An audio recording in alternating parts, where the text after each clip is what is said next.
Retrouvez dès maintenant sur BITV une interview de Philippe Camaretta de PCA Stream. Bonjour Philippe Camaretta, Bonjour Aurélien. vous êtes architecte et fondateur de PCA Stream. Merci de nous accorder un peu de votre temps. On aurait pu presque échanger par téléphone en ces circonstances, mais j'ai préféré vous interviewer sur BITV. À l'appel du comité Champs-Élysées, ces derniers mois, vous avez proposé de nombreuses pistes d'amélioration pour réenchanter la plus belle avenue du monde, dont la reconquête des 13 hectares en contrebas de l'avenue, des propositions qui, en fait, ont été posées au pavillon de l'Arsenal au mois de février dernier, pavillon de l'Arsenal qui a fermé ses portes suite au confinement. Mais je crois que vous avez lancé une exposition digitale, d'où ma première question. Comment est venue cette idée et comment s'organise-t-elle? Est-ce que vous avez quelques détails? Oui, alors effectivement, on a eu un peu d'abord le plaisir et la bonne surprise de voir une grande fréquentation de cette exposition qui a démarré de mémoire le 13 février, qui connaissait un beau succès parce qu'en fait, on a vu que le sujet des Champs-Élysées était très populaire et intéressait beaucoup de monde. Et puis malheureusement, enfin, il y avait des choses plus graves, mais effectivement, le pavillon a fermé le 17 mars, comme tous les musées.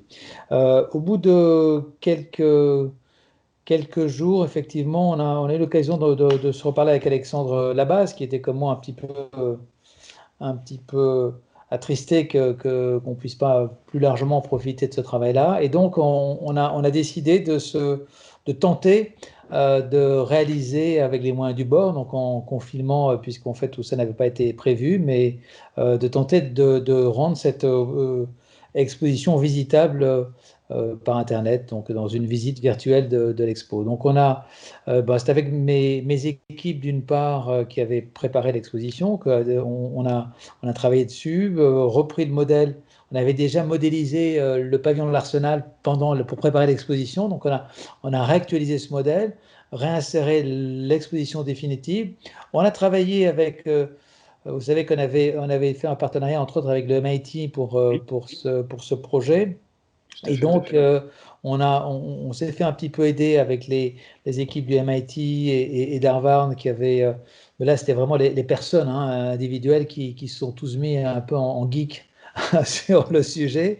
Et Yann Roche, qui était un peu le chef de projet sur l'exposition, qui a réussi en une quinzaine de jours, à tout réintégrer dans une balade. Et puis on a poursuivi donc l'exposition, enfin la consultation avec Make.org qu'on avait initiée et qui devait se terminer avec l'exposition là, au mois de mai. Donc on a convenu avec les organisateurs, les responsables de Make.org, de la poursuivre et pour pouvoir relancer Est-ce la consultation. est-ce que sur cette consultation, vous avez déjà des chiffres de la participation et peut-être une ou deux propositions des franciliens qui auraient peut-être marqué votre esprit? Alors, on a eu 70 000 participants à la consultation citoyenne, ce qui nous a vraiment bluffé parce que quand on a démarré, euh, Make.org nous disait que bon, ils étaient très contents lorsqu'il y avait 30 000 participants, que c'était une réussite. Donc là, on a eu le double avec, en plus, en période de confinement. Donc c'était assez étonnant.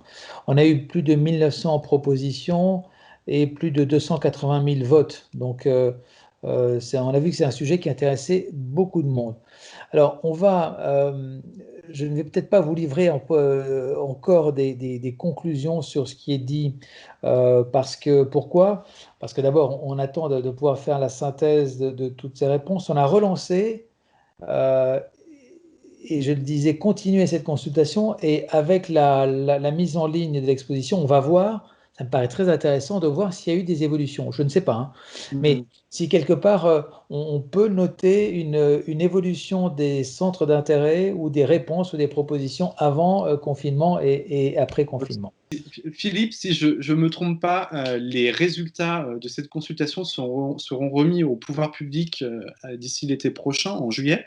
Néanmoins, avec la crise que nous vivons, est-ce que vous n'avez pas peur que le sujet de réenchanter les Champs-Élysées à horizon 2030 puisse être décalé dans le temps et qu'on n'ait peut-être pas finalement de décision politique prise sur le devenir de cette avenue.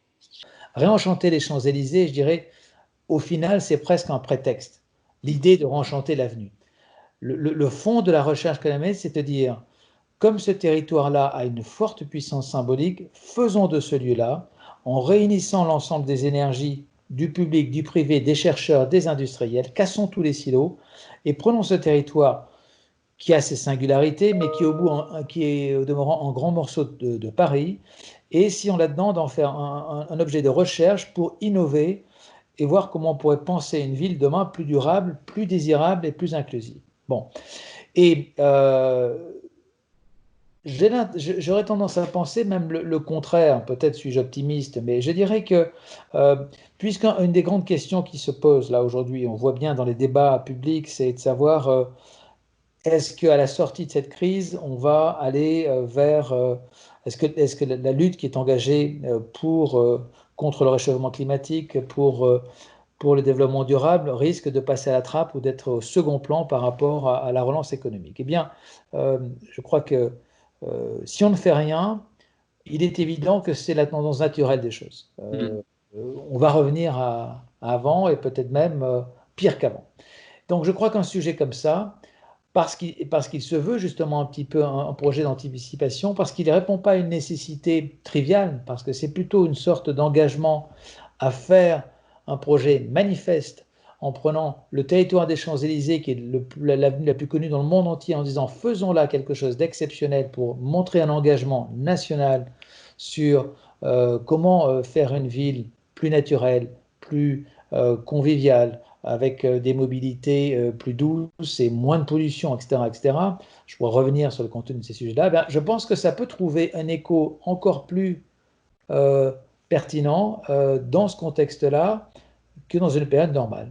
Philippe, il y a un autre sujet que j'aimerais aborder avec vous, c'est est-ce que cette crise sonne-t-elle le glas de la métropolisation ou au contraire, est-ce que ce sujet appelle à davantage de versatilité?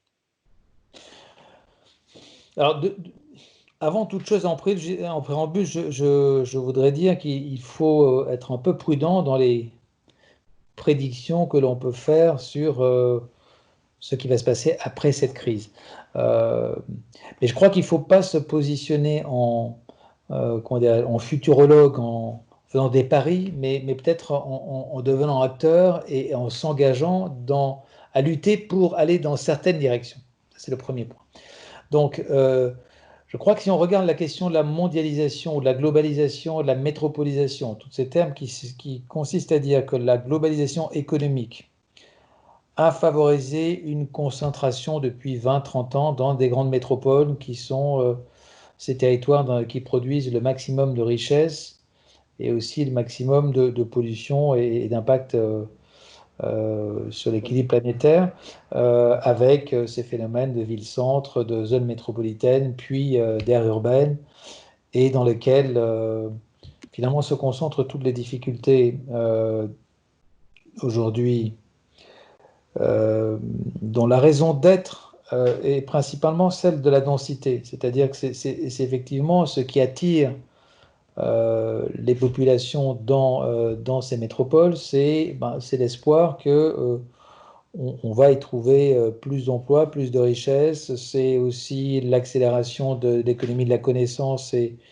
le capitalisme du savoir qui fait que cette idée de sérendipité et les classes créatives, les théories de Richard Florida, etc., ont poussé vers cette idée que on tend vers une ville, des villes-mondes, des villes métropoles. Et alors aujourd'hui, avec cette crise qui d'un seul coup remet à bas, je dirais, où d'un seul coup on constate que c'est dans ces centres névralgiques qui sont ceux des hubs dans lesquels la Fashion Week est venue essaimer le virus et dans lequel plus on est dans des zones denses et plus vite s'opère la propagation du virus. Alors est-ce qu'on va en tirer comme conclusion que c'est la fin de la métropolisation? Je ne pense pas que ça va naturellement du jour au lendemain venir à l'encontre de forces très souterraines, enfin qui sont là depuis des années et qui ont des raisons d'être très profondes.